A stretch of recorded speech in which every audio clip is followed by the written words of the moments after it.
Muy buenas, mi nombre es Jaciel Gallegos, estudiante activo de la Facultad de Ciencias Físicas, Matemáticas. Hoy voy a hablar la historia de este personaje que es Heinrich Hertz, nacido en 1857 y fecha de difunción 1894. Fue un profesor de la Escuela Politécnica de Karlsruhe en Alemania. Se interesó en la teoría electromagnética propuesta por Maxwell. La reformuló matemáticamente, logrando que las ecuaciones fueran más sencillas y simétricas. Desde 1884, Hertz pensó en la manera de generar y detectar en un laboratorio ondas electromagnéticas que Maxwell había predicho. Después de mucho trabajo y de experiencia sin éxito y cosas por el estilo, en 1887 construyó un dispositivo con el que logró su fin. El experimento que realizó fue a la vez genial y a la vez sencillo. De los valores que utilizó para los elementos de este circuito, Hertz estimó que la frecuencia F de la onda era alrededor de 3 por 107 Hz. Además, Hertz determinó que la longitud de la onda era de 10 metros con valores que determinó de la velocidad que la onda es ok, la velocidad, o sea, la fórmula de velocidad es V es igual a F a FL igual a 3 por 107 Hz por 10 metros igual a 3x, o sea, 3 por 108 metros, perdón, minutos sobre segundos igual a 300.000 kilómetros por segundo. Heinrich Rudolf Hertz fue un físico alemán que descubrió la propagación de las ondas electromagnéticas en el espacio y estudió la naturaleza y propiedades de las mismas, sentando las bases que llevarían a Marconi a una invención destinada a revolucionar las comunicaciones de la radio. En 1887, en un célebre experimento, Hertz logró transmitir ondas electromagnéticas entre un oscilador, que es una antena emisora, y un resonador, antena receptora, confirmado. Experimentalmente, las teorías del físico inglés James Maxwell sobre la identidad de características entre las ondas luminosas y electromagnéticas, en su honor se denominan ondas hertzianas o arcianas, o a las ondas electromagnéticas producidas por la oscilación de la electricidad en un conductor que se emplean en la radio. También deriva de su nombre el hercio, unidad de frecuencia que equivale a un ciclo por segundo y que se representa por la abreviatura Hertz, y sus múltiplos kilohercio, megahercio y gigahercio. Hertz siguió después investigando otros temas científicos hasta elaborar principios de mecánica que aparecieron después de su muerte en 1894, en los que desarrollaba toda la mecánica a partir del principio de mínima acción, presidiendo el concepto de fuerza. Bueno, Antonio Torres Lozano y vamos a hablar sobre las ondas electromagnéticas. Heinrich Hertz, profesor de la Escuela Politécnica de Karlsruhe en Alemania, se interesó en la teoría electromagnética propuesta por Maxwell. La reformuló matemáticamente, logrando que las ecuaciones fueran más sencillas y simétricas. Desde 1884, Heinrich pensó en la manera de generar y detectar en un laboratorio las ondas electromagnéticas que Maxwell había predicho. Después de mucho trabajo y la experiencia sin éxito, en 1887 construyó un dispositivo con el que logró su fin. El experimento que realizó fue a la vez genial y sencillo. En el experimento de Heinrich utilizó un carrete o bobina de Ruhmkorff, que es un transformador que produce un voltaje muy alto. Enseguida conectó el carrete a un dispositivo formado por dos varillas de cobre, como se muestra en la figura. En una de las extremos de cada varilla añadió una esfera grande y en la otra una pequeña. Cada una de las esferas grandes servía como condensador para almacenar cargas eléctricas. Una vez hecha la conexión, en cierto instante el voltaje entre las esferas chicas era lo suficientemente grande para que saltara una chispa entre ellas. Heinrich razonó que al salto de estas chispas se producía un campo eléctrico variable en la región vecina a las esferas chicas, que según Maxwell debería inducir un campo magnético también variable. Estos campos serían una perturbación que se debería propagar, es decir, debería producirse una onda electromagnética. De esta forma, Henrys construyó un radiador de ondas electromagnéticas. Efectivamente, al conectar el carrete al Ruhmkorff a su dispositivo, Henrys observó que saltaba chispas entre las esferas chicas de manera intermitente. Así logró construir un generador de ondas electromagnéticas. James Clerk Maxwell fue una de las mentes más brillantes de su tiempo. En la década de 1880 desarrolló la teoría matemática del electromagnetismo. Esta predice que las ondas electromagnéticas se propagan por el espacio a la velocidad de la luz. Muchos científicos de la época estaban en la búsqueda de probar experimentalmente esta teoría. Hacia 1887, Heinrich Hertz, un profesor de física alemán, diseñó una serie de brillantes experimentos para demostrar la hipótesis de Maxwell. Su equipo consistía en un generador de chispas acoplado a una antena y un anillo metálico alejado de la antena. Hertz razonó que las ondas electromagnéticas generadas por la chispa viajarían por el espacio y, de ser correcta la teoría de Maxwell, inducirían una corriente en el arco metálico, produciendo otra chispa entre las terminales del mismo. En este video hacemos una réplica simplificada de este famoso experimento. Este proyecto necesita un pulso de alto voltaje y lo vamos a generar con un encendedor de cocina de este tipo. Estos encendedores tienen un elemento piezoeléctrico en el interior, el cual genera un pulso de varios miles de volts. Aquí tenemos uno ya listo para nuestros propósitos y vamos a abrirlo.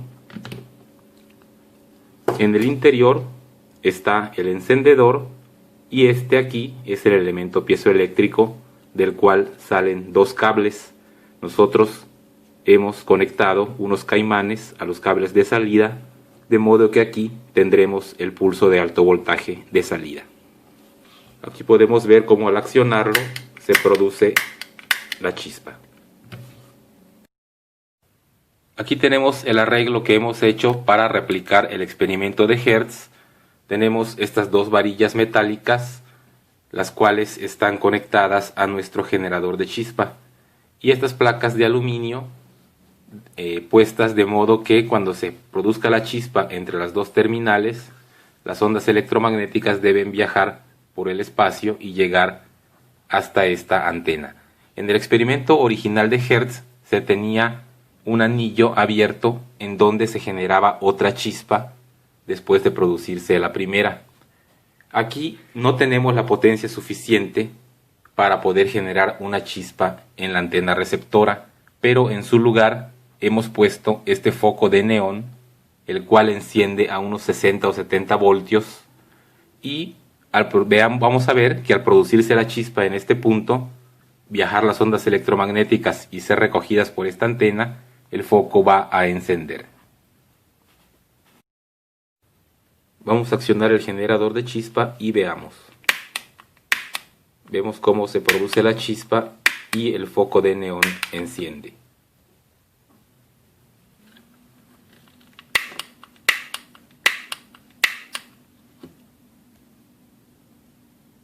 Probemos a una distancia mayor.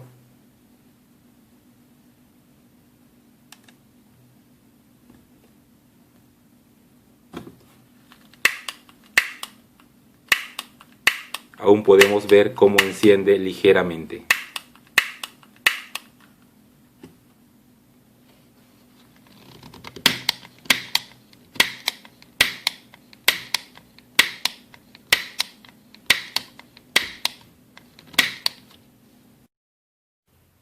Vamos ahora a usar un arreglo diferente para aumentar la potencia de nuestro emisor. Vamos a utilizar una fuente de alto voltaje que genera varios miles de volts. Esta fuente la pueden construir siguiendo el video que aparece ahora en la pantalla.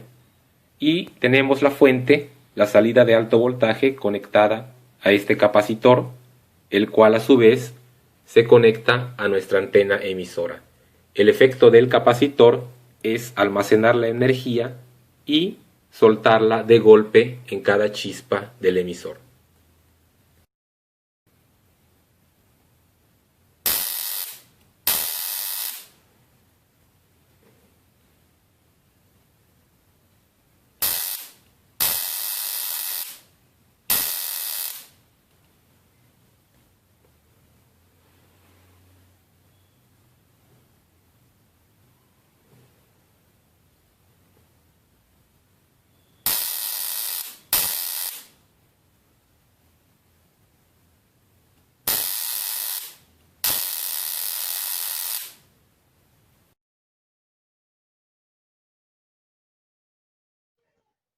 Mi nombre es Luis Roberto y hoy vengo a hablarles de los materiales. En primer lugar tenemos el foco de neón, el cual servirá para darnos cuenta que las ondas electromagnéticas viajaron ya que éste se prenderá.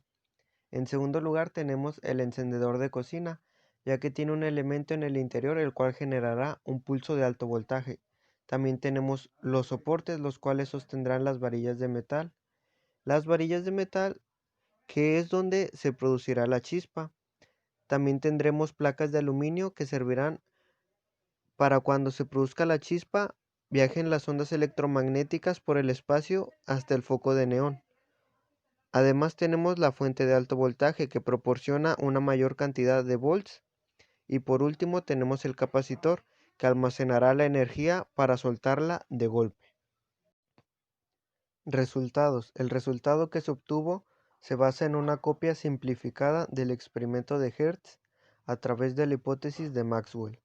El experimento consta de tener un pulso de alto voltaje, el cual se va a generar con un encendedor de cocina que generará varios miles de volts, además de una base la cual tendrá dos pequeños palos de madera, los cuales están atravesados con dos varillas metálicas que se van a conectar al generador de chispa, y por último se tiene una base idéntica a unos centímetros de distancia, la cual tiene un foco de neón.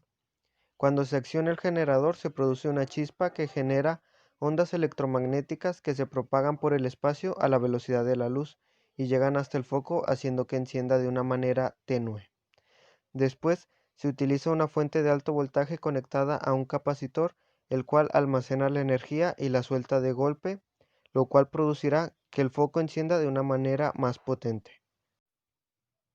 Conclusiones. Como conclusión tenemos que la inducción de un campo eléctrico producto de la variación de un campo magnético y la inducción de un campo magnético como consecuencia de un campo eléctrico condujo a predecir la posibilidad de la obtención del campo electromagnético, explicar la propagación de las ondas electromagnéticas. El experimento de Hertz confirmó la hipótesis de Maxwell y, por último, las ondas tienen una frecuencia y una longitud de onda tales que su velocidad de propagación es la misma con la que se propaga la luz en el vacío. De los valores que utilizó para los elementos del circuito, Hertz estimó que la frecuencia de la onda era alrededor de 3 por 10 a la 7 Hz. Además, Hertz determinó que la longitud de la onda era de 10 metros. Con estos valores determinó que la velocidad de la onda es de 300.000 km por segundo, igual que el valor predicho por Maxwell, o sea, la velocidad de la luz. De esta manera se realizó en forma brillante la primera demostración experimental de la existencia de ondas electromagnéticas, generada por una frecuencia, y por tanto, longitud de onda particular. Recordemos que como hay una relación entre la frecuencia y la longitud de onda dada por la ecuación antes mencionada, si se conoce una, se puede conocer la otra. No había motivo por el cual no se pudiesen generar ondas con diferentes frecuencias, desde las más bajas hasta las más altas. Al conjunto de posibles valores de la frecuencia se les llama el espectro electromagnético. Posteriormente, con diferentes tipos de técnicas electrónicas ha sido posible generar, detectar y analizar casi todo el dominio de valores de las ondas electromagnéticas.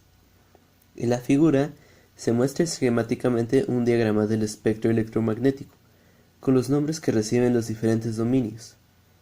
Se presenta tanto los valores de la frecuencia como de su longitud de onda.